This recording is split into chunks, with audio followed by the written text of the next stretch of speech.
Although it might not look it, corn's actually pretty important. It's not only the primary feed grain in the US, but it also helps to fuel the economy in many ways. Most of it's used in animal feed, and some of it's turned into ethanol, which is mixed into the gasoline people love to use. Using this article, I'm going to give a brief summary of how some corns are doing, because you never know the impact this could have on the future. To start, Brazil corn areas experienced extreme temperatures, but lately they haven't been as extreme. Overall, it's a mixture of dry and warmer trends, with rains falling right after.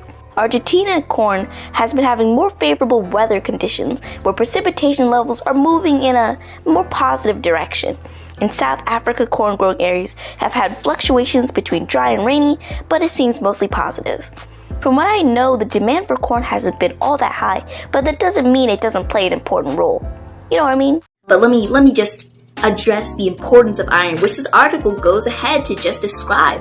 Iron ore is pretty important. You're about to hear some things why, although I'm sure you can probably already guess. So, iron ore is one of the main ingredients that goes into steel, and steel of course goes into just about anything and everything. Ships, cars, building, appliances, you name it. Steel's behind that basic foundation, taking care of everything. The price of iron ore has risen nearly 39% over the past year, according to data from the Federal Reserve. It's still well below the all-time high hit in the summer of 2021, but the commodities are getting more expensive.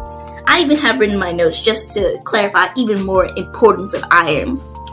Iron ore is a source of primary iron for the world's iron and steel industries, so you can already tell the very great importance it has. You feeling cold where you are?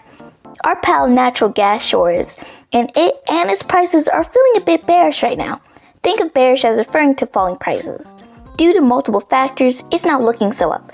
Freezing weather tried to help its price as it froze gas wells, reducing gas supplies, and ended up increasing daily demand to a great record high. But there's been a 1-week low for its futures, and due to expected warmer weather arriving late January, its heating demand is expected to reduce, which will put pressure on its price. Also, the article says that natural gas flows to U.S. liquid natural gas export plants have recently hit their own low in the past 1 year. Let's hope natural gas isn't in too much of a stink because of this. Like what I did there? A birdie told me we've got some gold news today. Hummingbird Resources, a company leading in gold production that is a member of the World Gold Council, stated that they are ready to restart mining at its Karosa gold mine in Guinea. A fire in December affected the operation's main oil supplier, causing them to halt, and while they did, they completed several initiatives to improve performance, like grade control drilling. Guinea is globally ranked the 37th most gold-producing country, and the company expects to produce around 200,000 ounces of gold this year. With it producing so much, you can be sure that this will have a great impact on gold investors, and businesses that need gold to thrive. After all, gold has a lot of benefits. 200,000 ounces of gold is like 6.25 tons, which is still a lot. Certain commodities will be feeling the impact of the Red Sea conflict because attacks are disrupting shipping in the Suez Canal. Now, this canal is really important because it's not only the fastest sea route between Asia and Europe, but it also accounts for 14.8% of all Europe, Middle East, and North Africa imports, according to the article.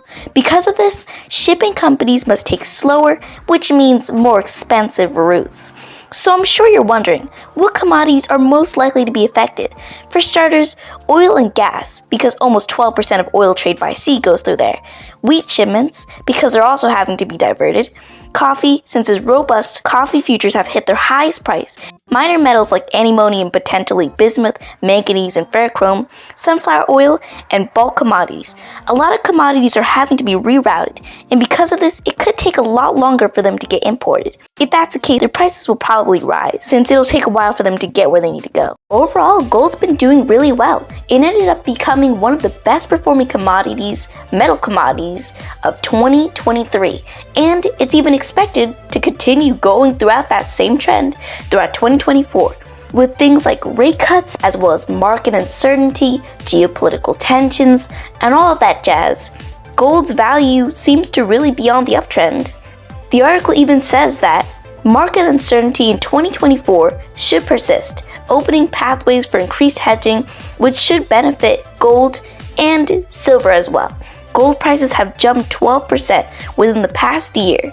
And while these geopolitical factors around the globe continue playing out, it's said that it's an opportune time for metals to really show what they're made out of. Of course, it's all speculation, so you can never really be sure, but that just seems to be what might be going on.